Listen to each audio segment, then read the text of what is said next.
Welcome back to the deep dive. I really hope you ate before you tuned in today because we're talking about food. Well, sort of. Sort of food. We're talking about the kind of food that can either be the absolute best meal of your life or literally the last meal of your life. That is a very dramatic way to frame it, but I mean, it is Right. entirely accurate. All right. So we are heading out into the woods today, but this isn't just a casual hike for you. We're going on a treasure hunt where the map is written in a language that keeps changing. Yeah. Half the signposts are just wrong. And the treasure... The treasure might actually be a trap. Exactly, a deadly trap. It is a really high-stakes environment. We tend to think of nature as this very peaceful, static place, birds chirping, wind rustling in the trees. But when you look down at the forest floor, specifically at the fungal kingdom, it is a chemical warfare zone. A total war zone. We were talking about mycology today, the study of mushrooms. And I have to say, the stack of sources we have for this deep dive is honestly a little terrifying, but also incredibly cool. It's a great stack. We're looking at a huge collection of identification guides, and we've got these very dense, slightly scary toxicology reports from the University of Virginia. Oh, the Claudius Project. Yes, the Claudius Project. And then, just to completely mess with my head, we have a recipe for a Bicolor Bolete potage that sounds like something you'd get at a Michelin star restaurant. And it's that tension, right? That tension between the gourmet pate and the grim toxicology report really defines this entire exploration we're doing. Right, because the line between this is delicious on toast with some shallots and call 911 immediately is sometimes completely microscopic. Very true. And before we get into the nitty-gritty of how you can actually tell them apart, we really have to set the stage with that Claudius Project report. It's a major source for us today. It is a collaboration between the Virginia Master Naturalists and the UVA School of Medicine. And honestly, the name itself is a pretty wild history lesson. I loved this detail. It's named after the Roman Emperor Claudius, right? Correct. Claudius died in 54 AD. Now, Claudius was a known mycophile. He absolutely loved mushrooms, specifically Amanita caesarea, or Caesar's mushroom, which is a choice edible. A man of taste, obviously. Indeed he was. But the prevailing theory, or at least the legend that has stuck around for 2,000 years, is that his wife, Agrippina, wasn't super happy with the line of succession. Right. She wanted her son on the throne. Exactly. She wanted Nero and Tower. So the story goes that she slipped some Amanita phalloids, the infamous death cap, into his dinner. Talk about a family dinner gone wrong. Seriously. Yeah. But it illustrates the point perfectly.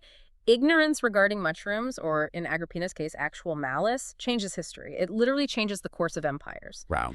And the Claudius Project was created because that ignorance is still very much alive and well today. The stats in this report are just wild. I was looking at the data for 2022, and there were over 6,500 exposure cases reported in the U.S. alone. And remember, those are just the reported cases, the ones where someone actually called a poison center. Good point. And 40% of those were kids under 5.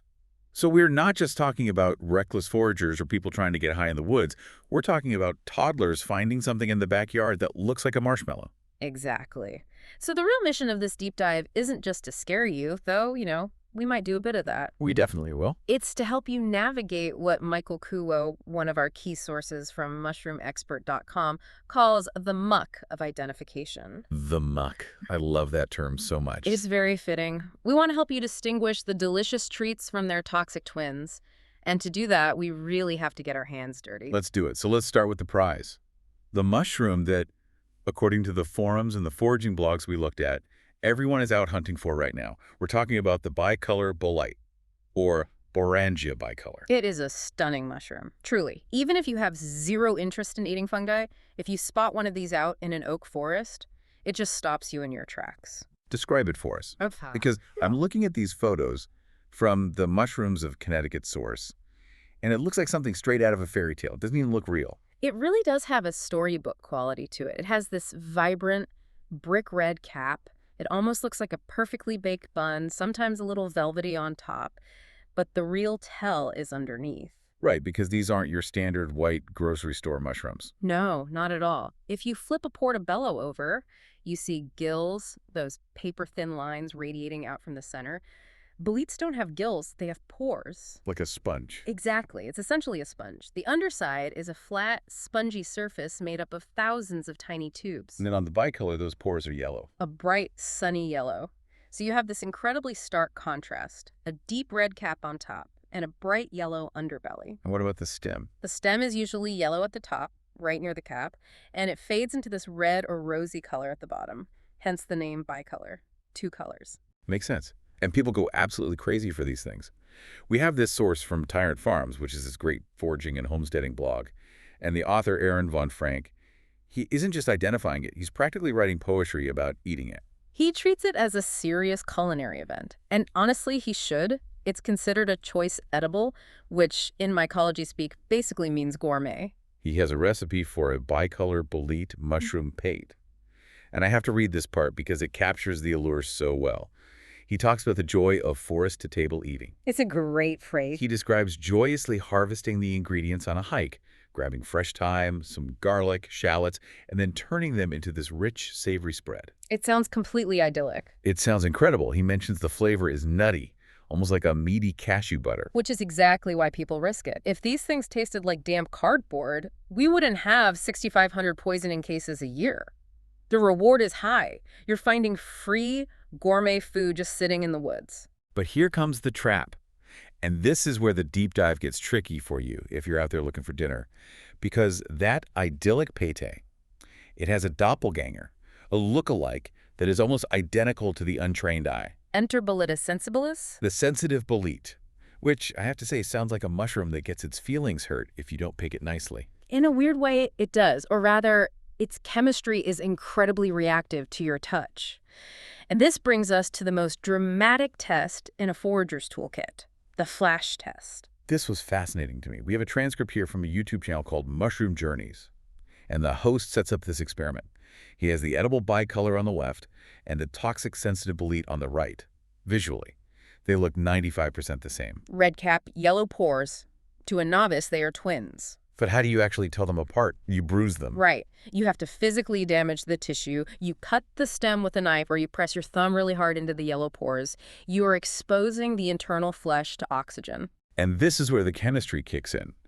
We're dealing with a compound called gyrocyanin, right? Exactly. When gyrocyanin hits oxygen, it oxidizes and turns blue. It's a chemical reaction, just like an apple turning brown when you slice it, but much faster and honestly much cooler looking. So in the video, he cuts the sensibilis, the bad one. Yeah. And what happens? It is instantaneous. It's not a slow fade to blue. It is a violent flash. The bright yellow flesh turns deep indigo blue, like magic marker blue, within seconds. The source calls it immediate and dark. Precisely. It's a massive warning sign. It's nature screaming at you. Okay, but here is the huge problem for you if you're foraging. The edible one, the one we want for the pate. It also turns blue. It also turns blue. It does, and this is exactly where it gets subjective. The Baranja bicolor stains blue, but it is lazy about it. It really takes its time. You cut it, and you might see a faint blue appearing over a few seconds, or it might be a much lighter sky blue color. So we are literally distinguishing between fast dark blue and slow light blue. That feels incredibly sketchy. Fast is subjective. If I've had 3 coffees, my definition of fast is very different than if I just woke up. Oh. If I'm scared I'm holding poison, everything feels fast. And that is exactly why mycology is so dangerous for beginners. The line is not black and white. It is literal shades of blue. And the variable isn't just the mushroom, it's the observer. There was this really scary nuance in the Mushroom Journey source. He mentions that some people claim you can eat the toxic sensibilis if you just remove the tube layer. Ah, yes. The loophole hunters. Some people claim. That is the scariest phrase in a toxicology discussion. It really is. And the source immediately shuts it down. He says, quote, I wouldn't recommend it. Look, Bolete sensibilis usually won't kill you. It's not an amanita. It's not going to melt your liver. But it is a severe gastrointestinal irritant. A gastrointestinal irritant is the very polite medical term. Right. In reality, it means you are wishing you were dead for about 48 hours. Violent vomiting, severe cramps, dehydration. It ruins your weekend and probably your taste for mushrooms forever. So the flash test is your first line of defense. If it flashes blue instantly, you walk away. No payday for you. Correct. But, and there is always but in mycology, it's not just about one test. You can't just go out, poke a mushroom, and say, okay, slow blue, let's eat. Because we have this other source from Michael Kuo, who runs mushroomexpert.com, and I love this guy's writing style. He does not sugarcoat it at all. He describes the field of identifying these red-capped boletes as a bona fide soup of bolete muck. Michael Kuo is an absolute legend in the amateur mycology world, precisely because he admits what a mess the science currently is. Muck. That's the highly technical term. It might as well be at this point. Nee. He explains why it's a mess, and this is the key insight for you listening if you want to understand the science here. For a century, North American mycologists were basically just copy-pasting from European textbooks. So they'd see a red mushroom in Virginia and say, oh, that looks like Boletus regis from France. Exactly. They'd just slap the European name on it and call it a day. But fungi are incredibly sensitive to their environment, specifically their mycorrhizal associations. Meaning what trees they grow with. Right. A mushroom evolving in a French beech forest is genetically distinct from one evolving in a Virginia oak forest, even if they look exactly the same to the naked eye. It's like convergent evolution. Yes. And now that we have DNA sequencing, we are realizing that half the names in our old field guides are just completely wrong. We are realizing that the bicolor might actually be 3 or 4 different species that we haven't fully separated yet. That's why Kuo says identifying these is more involved with psychology than mycology. He's calling out the confirmation bias. You want it to be the edible one. You really want to make the pape. So you stare at that blue stain and you tell yourself, yeah, that's slow. That's definitely slow. You convince yourself. That is genuinely terrifying. It's like taking a Rorschach test for poisoning yourself. So how do we actually wade through this muck? If the names are wrong and the blue test is subjective, are we just out there gambling? No, you aren't gambling, but you have to be highly systematic. You need a checklist. We have a source here called the Bolete filter. Like that, a filter system. It's exactly what it sounds like. You don't rely on one single feature. You run the mushroom through a series of gates. If it fails even one gate, you throw it out. Let's walk through these filters because I think this is super actionable advice for you. Filter number 1 is region. Right. Context is absolutely everything. The Bolete filter breaks North America into zones. Zone 1 is the Northeast, so Connecticut, Pennsylvania. Zone 5 is the South. A mushroom that grows in Zone 1 might not exist in Zone 5, or it might look completely different. So if you're using a guidebook written for the Pacific Northwest, but you're hiking in Virginia. You are using the wrong map entirely. You might as well be navigating London with a map of New York City. Okay, so know exactly where you're standing. Filter 2 is cap features. And this goes way beyond just saying it's red. You have to touch it. Is it sticky? Is it dry? Is it slimy? The source uses words like viscid and glutinous. Which usually happens when it's wet outside. If your red-capped bolete is slimy to the touch, it's likely not a bicolor. It might be something else entirely. Then you look at the pores. We talked about size. Are they huge, gaping tubes, or are they tiny little pinpricks? And then there's the taste filter, the Nibble and Spit Test. Okay. Huge disclaimer here. Yeah, I was going to say, we just spent 15 minutes talking about how toxic these things are, and now the identification method is put it in your mouth. It sounds totally insane, but it is a widely recognized scientific technique. However, it requires extreme discipline. You take a tiny piece of the cap, like the size of a pea, you put it on the tip of your tongue, and chew it with your front teeth. You do not swallow. You absolutely, under no circumstances, swallow. You are just tasting for specific chemical profiles. Bitterness, acridity, which is like pepper spray, or nutty and sweet. And the bicolor. The bicolor should be nutty or sweet. If you taste it and it tastes like earwax or bile, or if it immediately starts burning your tongue. There's a hard fail on the filter. That is a hard fail. Many of the inedible lookalikes, particularly the Calaboletus species, are intensely, shockingly bitter. It's nature's way of saying, spit this out right now. So you spit it out, then you rinse your mouth. Rinse, repeat. And please, do not do this with amanitas, but with boletes it is generally safe as long as you don't swallow any juices. Okay, so we've looked at it, we bruised it, we nibbled it. But for the hardcore mycologists, the people who really want to cut through the muck, that's still not enough. No. We have a source here from Mushroom that takes us straight into chemistry class. Chemical Reagents. This is where you stop being just a casual forager and start being a citizen scientist. We're talking about carrying little dropper bottles of chemicals out into the woods. Or doing it back at your kitchen table, which is probably a lot safer.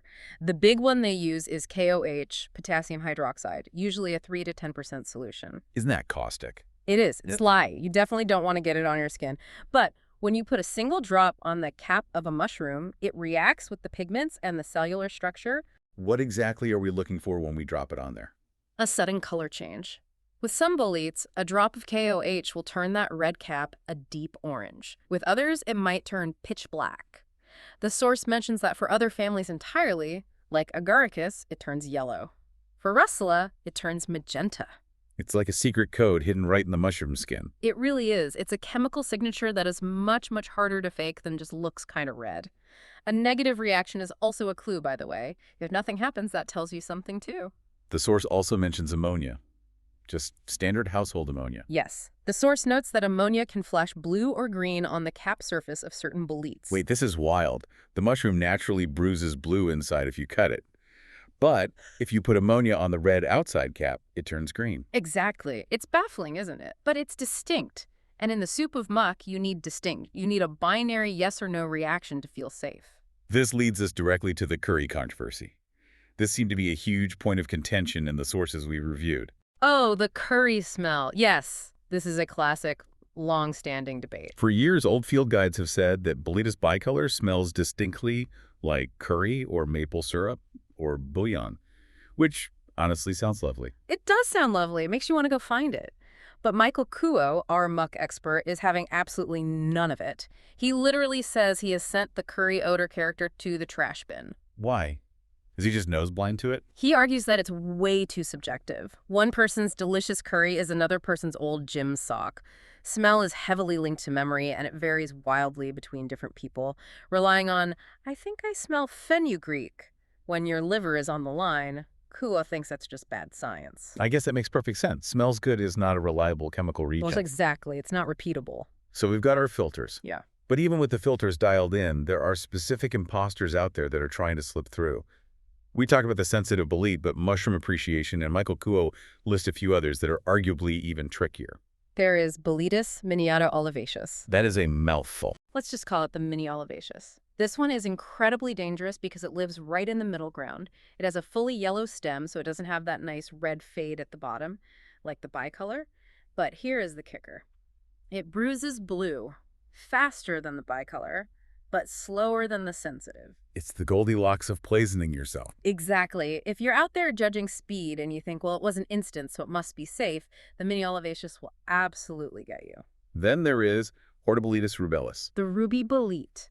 This one is almost visually identical to the bicolor. To distinguish them, you often have to slice the very base of the stem and look for tiny microscopic red dots in the flesh. Red dots, like little sprinkles. Tiny, distinct red dots. You often need a hand lens, like a jeweler's magnifying glass, just to see them. So now we are literally on our hands and knees in the dirt with a magnifying glass looking for sprinkles inside a mushroom stem. That is mycology. It is a discipline of microscopic details. And finally, one that sounds like a cartoon character. Boletellus ananas, the pineapple bolete. This one is actually much easier to spot. It has these very coarse, hairy scales covering the cap. It looks shaggy. So if your mushroom looks like a shaggy red pineapple, don't put it in the pate. Good rule of thumb, just leave it be. Okay, so we've thoroughly covered the boletes, we've waded through the muck, but now I want to zoom out to the broader dangers out there, because the Claudius Project isn't just about boletes. It's a comprehensive tour of toxicity for practically everything on the East Coast. And this is where the stakes go from a ruined weekend to a ruined life. The report mentions that in 2022, there were 733 serious exposure cases. That's not just a tummy ache. That's organ damage. That's the ICU. And usually when we talk about those truly serious cases, we are talking about the amanitas. The destroying angels. The name is incredibly apt, Amanita bisporigera. It is a beautiful mushroom to look at. Pure, stark white, very elegant structure. It looks entirely innocent. And yet it is one of the deadliest organisms on the planet. It contains amatoxins. This is a deeply terrifying compound. I want to really unpack how this works, because the source describes the biological mechanism, and it's chilling. It says it inhibits RNA polymerase too. Right, so let's break that down for you. Your cells are essentially like little factories. They need to make proteins to function and just to survive. To make those proteins, they need instructions from your DNA. Okay, I'm following. RNA polymerase is the factory foreman. It's the enzyme that reads the DNA blueprints and tells the factory what to build. And toxin comes in and essentially handcuffs the foreman. It jams the enzyme completely. So the factory just stops. The factory stops completely. Your cells stop making proteins, they stop functioning, and then they die. But here is the real problem. The toxin concentrates in the liver and the kidneys because those are the organs actively trying to filter it out of your blood. So you're basically shutting down your own filter system from the inside. Exactly. And the scariest part, the part that makes this read like a horror movie script, is the timing of it all. We call it the phalloid syndrome. Walk us through that timeline. You eat the mushroom, it tastes good, it doesn't taste bitter at all. You finish your meal and you feel fine. 6 hours pass, 12 hours pass, maybe even 24 full hours pass. You think you got away with it, or you don't even connect it to the mushroom meal anymore. Correct. But during that silence, your liver cells are actively dying off. Then, suddenly the symptoms hit. Violent vomiting, severe diarrhea, intense abdominal pain. And then what happens? Then comes the false recovery. This is arguably the cruelest part. You might actually start to feel a bit better. The gastrointestinal symptoms subside. You think, okay, that was a really rough bug, but I'm over it now. But you're not over it. No. That is just the calm before the final storm. Your liver is silently failing, your kidneys are shutting down, and by the time the severe symptoms return, it is often too late for anything but an emergency organ transplant. That is absolutely terrifying. Mm-hmm. So how do we avoid the angel? What are the key features it looks like? It's white, all white. The cap, the gills, the stem. And it has free gills, meaning the gills don't actually attach to the stem. But the biggest, most important tell is the vulva. The cup at the bottom. Yes. At the very base of the stem, often buried deep underground or hidden under leaf litter, there is a sac-like cup that the mushroom actually grew out of. It looks almost like a broken eggshell. And the problem is, if you just pluck the mushroom by the stem like you're picking a daisy, you might snap it off right above the ground and leave the vulva hidden in the dirt. You literally leave the warning sign behind. this is exactly why the experts always say to dig the mushroom out. Don't just cut it at the base. Exactly. You need to see the shoes it's wearing. If it's wearing a cup at the base, do not eat it. The source also mentions a trap with these amanitas involving the egg stage. Right. When an amanita is very young, before it bursts out of the ground and opens its cap, it looks like a little white egg. Which can look remarkably similar to a puffball mushroom. And puffballs are famously edible. They are a safe beginner mushroom.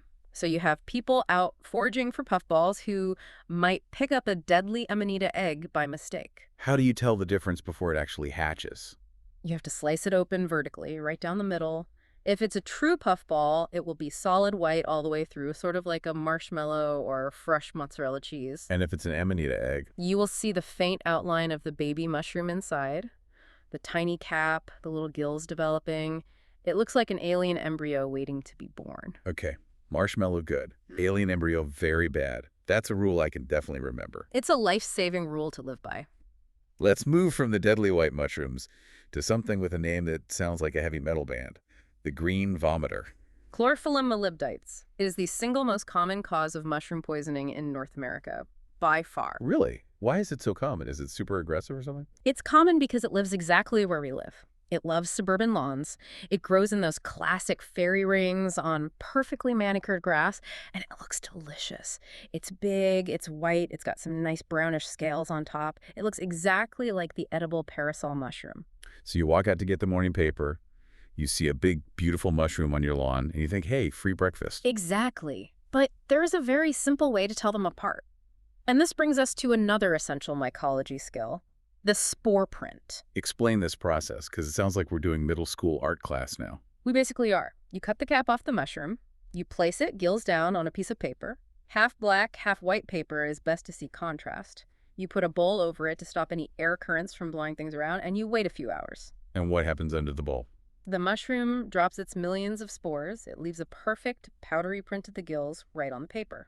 And what color are we hoping to see? The edible parasol has white spores. The chlorophyllum, the green vomiter, has green spores. Green spores? That's pretty unusual, isn't it? It is very unusual. There aren't many mushrooms out there with green spores.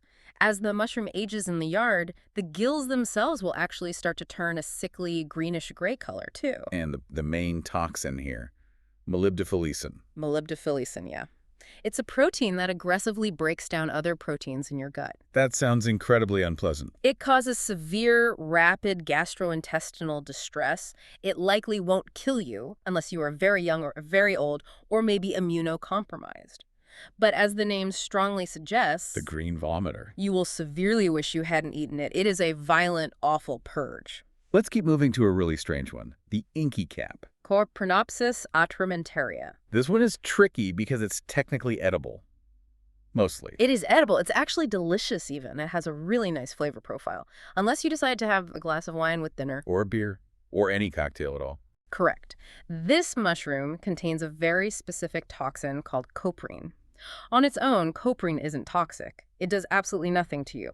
But think about how your body processes alcohol. Okay. When you drink alcohol, your body breaks it down into acetaldehyde. Acetaldehyde is highly toxic. It's what makes you feel gross and hungover. But normally, your body immediately breaks that acetaldehyde down into acetic acid, which is basically vinegar, which is harmless. So it's a two-step process. Oh, Alcohol turns to toxic stuff, which turns to harmless stuff. Exactly. Coprine blocks the second step.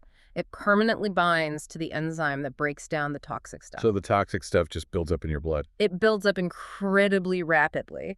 It's exactly how the prescription drug Antabase works for treating alcoholism. Yeah. If you eat this mushroom and drink alcohol, even up to a few days later, you get inky cap syndrome. What are the symptoms of that? Intense flushing. No. Your face turns bright, hot red. Severe nausea, heart palpitations, a pounding headache, this awful metallic taste in the mouth.